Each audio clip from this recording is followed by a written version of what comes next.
ధర్మంలో అత్యంత పవిత్రంగా భావించే రుద్రాక్ష వెనక ఎలాంటి శక్తివంతమైన రహస్యం దాగి ఉంది? అసలు రుద్రాక్ష ఎలా వచ్చింది?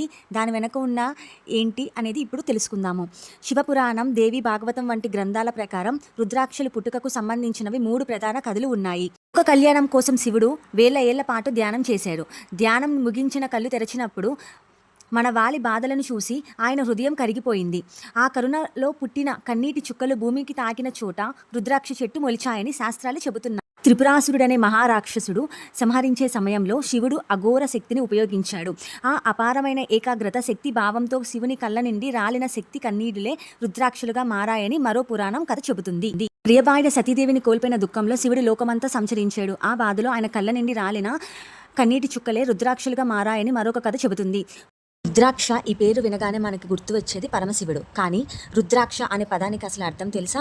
రుద్రాక్ష అనేది 2 సంస్కృత పదాలు కలయిక. రుద్ర అంటే శివుడు, అక్ష అంటే కళ్ళు లేదా కన్నీరు అని అర్థం.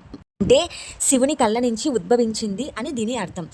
వృక్ష శాస్త్రం ప్రకారం దీన్ని ఎలియోకార్పస్ గ్రెనిడిక్స్ అంటారు.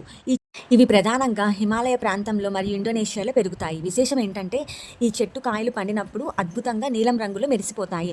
అందుకే వీటిని బ్లూబెర్రీ బీట్స్ అని కూడా పిలుస్తారు. ఈ విత్తనాలపై ఉండే నిల్వ గీతల్ని ముక్కులు అంటారు.